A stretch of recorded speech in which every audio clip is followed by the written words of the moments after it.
Strap in, get your notepads out, and get ready to tune into one of the most qualified men I know to talk about how discipline will give you the freedom that you are after. Jocko, what's going on, man? Thanks for joining me on the show today. How's it going? It's going good. Yeah, it's been a while. It's been about, I didn't look. I should have looked, but it seems like we are about a year, maybe a little over a year ago since we last talked on the podcast, and I know the guys really enjoyed that conversation. Thanks. Appreciate you having me on. Yeah, so we've got a new book coming out, Discipline Equals Freedom Field Manual. When did this whole notion of discipline equals freedom become your mantra, if you will? I would say it's hard for me to actually pinpoint a date and time when I began to actually say those words. I was still in the SEAL teams. I think it was when I was starting to have to explain to the young junior officers how to do better. And as I was doing it, as I was trying to explain that to them and try and verbalize to them in a simple way, sort of the code that I tried to live by, along with the military tactics of cover and move and keeping things simple and decentralized command and prioritize and execute and taking ownership of things, along with those, I would talk somewhat about my personal mode and operating system. And when I tried to explain that to them, I at some point said, if you want freedom, then you need to have discipline, and discipline equals freedom. And that is where it came from. You say you wanted these guys to do better, as they started to adopt this principles. And I know it's a simple phrase, right? And I know there's a lot more to it, and we're going to get into that. But as these guys started to adopt this mantra, did things change quickly? What was the result of implementing more discipline in their lives?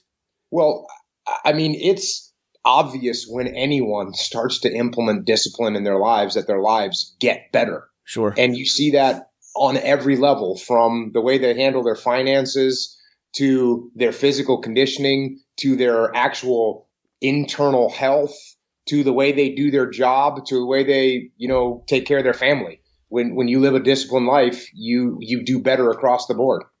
And it's really interesting because if you say discipline equals freedom, then you almost have to assume that the opposite of that is bondage and slavery. And yet we see so many men and women who have anything but discipline and gravitate towards letting life get a hold of them versus the other way around. Yeah, well, one of my classic ways that I explained this to my son was when we were walking down the street. We saw some guy that was clearly a bum, probably addicted to drugs and alcohol, clearly homeless. And, I feel bad for the guy, but at the same time, I explained to my son that this guy made decisions along the way that he thought he was going to free himself. He was just going to, I'm not going to work. I'm not going to go to that job. I'm not going to show up on time. I'm going to do whatever I want. And I'll do whatever I want. I'll drink this alcohol. I'll do these drugs. I don't need to pay the rent on time. I'll just do whatever I want. I'll be free.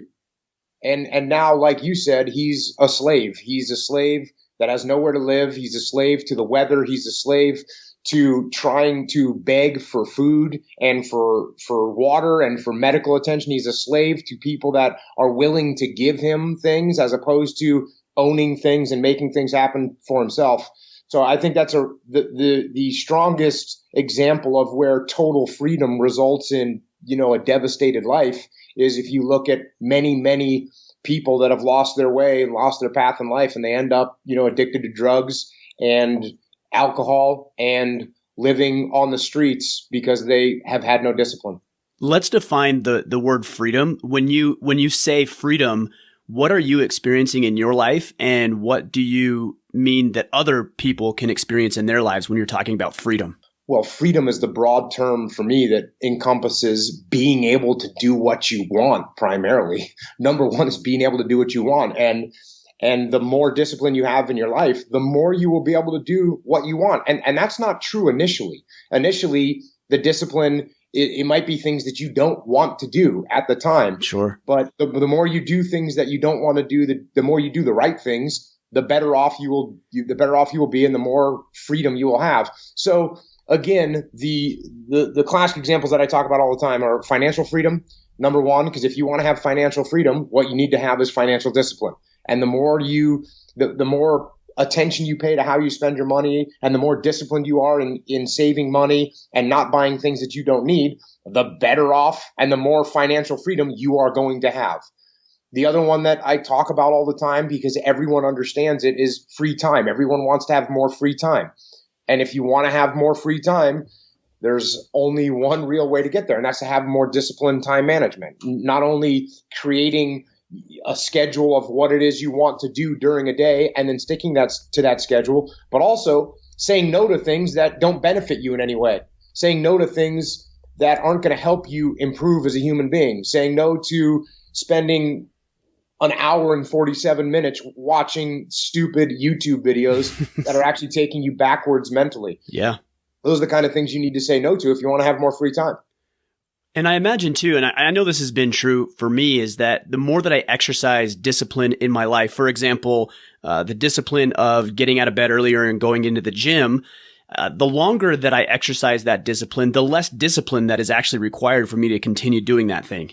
Yes, that is true. The more your disciplines become just habits, the easier it becomes and the less effort you have to put into it. And what that allows you to do is step out and find new things that you might be weak at and use your extra discipline to get control of those things.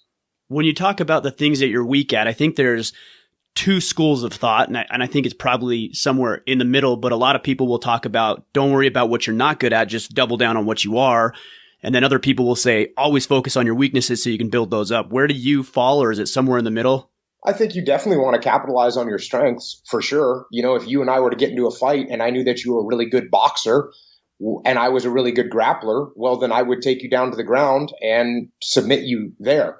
Now, that's what I would do in a fight. Meanwhile, while I'm training, guess what I'm going to do? I'm going to become a better boxer. I'm also going to maintain my grappling skills, but I'm going to focus on the areas that I'm weak to make sure that they don't get exposed in the event that situation arises. So I think definitely capitalize on your strengths and work on your weaknesses. They're not mutually exclusive. You can do both.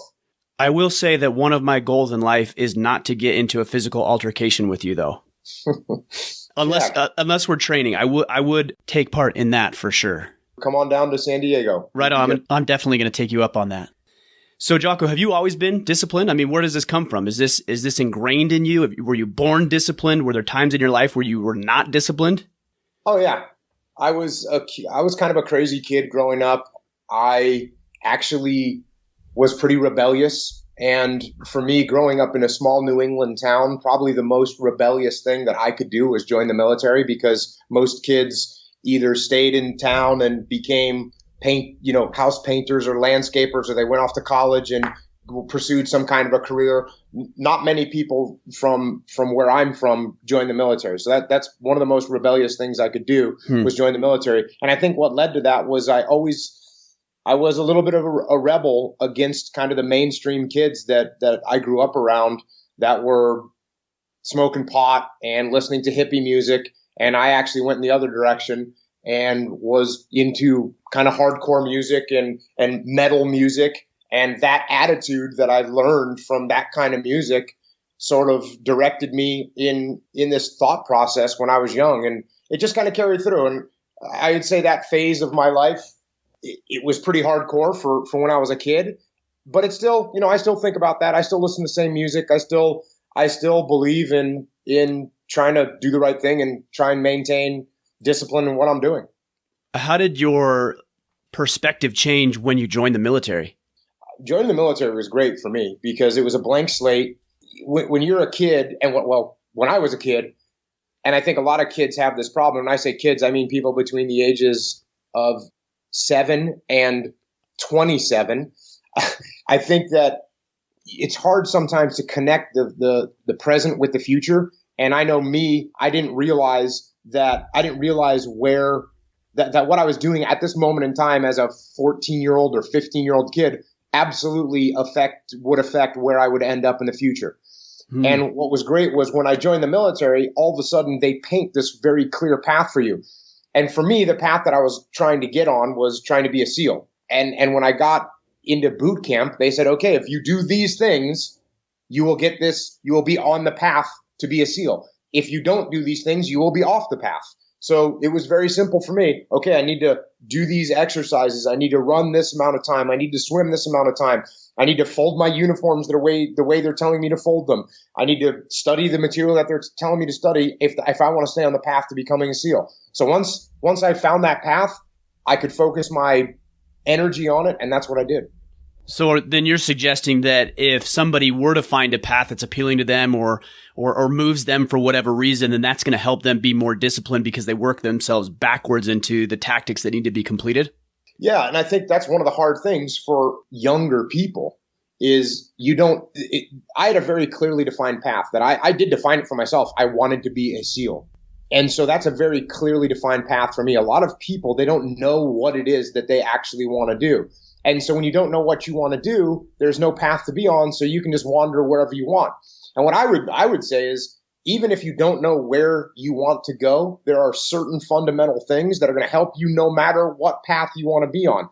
Being physically fit, being mentally strong, learning as much as you can about as much different topics and variable things in the world that you can. Doing all those things will make you a better person, make you more prepared for whatever endeavor it is you're going to end up trying to pursue. I want to talk about mental strength because I think if we take the route of physical strength, I don't think that's guesswork. I think everybody knows you go into the gym, you move your body, you push around heavy things, you run, you do the thing. But I get a lot of questions about how to develop mental strength. What are your suggestions? Yeah, if you want to be mentally tougher, be tougher. That's it. There's no mystery there. The things that are hard to do, that take mental toughness, do them. You don't feel like doing the work that you're supposed to do it anyways. You don't feel like getting up early in the morning, get up early in the morning. You don't feel like spending that 1.5 hours writing for the book that you're trying to write, you write the freaking book that you're supposed to write. That's what you do.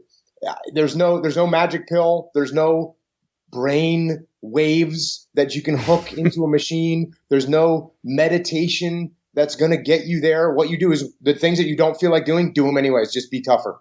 I love that. I love that answer because I'm actually dealing with the example that you just shared, which is writing a book. And I know for me, it's like write 1,500 to 2,000 words per day. Man, that's a challenge sometimes, but I know how I feel when I get it done and the sense of accomplishment when I just do it. And it literally is just a decision that I've made to sit down, get my butt in the chair behind the computer and get the words cranked out. Yeah. And when I'm writing, I only write 1,000 words a day, which takes me about an hour. And after that, I want to go do something else. So 2,000 words a day. I'm guessing that probably takes you around 2 hours unless you're just a really fast writer. No, it takes me about 2.5 hours. Well, there you go. So that's how you get it done. And like you said, I think it's important for people to remember what it feels like to when you do get done. And that way, when you don't feel like doing it, you can fast forward your brain a little bit and say, okay, well, in 2.5 hours, I'm going to feel really good that I got this done. And you can add to that fact that in 30 days, you're going to have 60,000 words, which is almost a whole book. So think about that and sit your ass down and start writing. I mean, it's amazing that we as human beings have the capability of projecting ourselves into the future, consciousness essentially, and deciding what the future is going to hold based on our actions today. Yeah, pretty cool.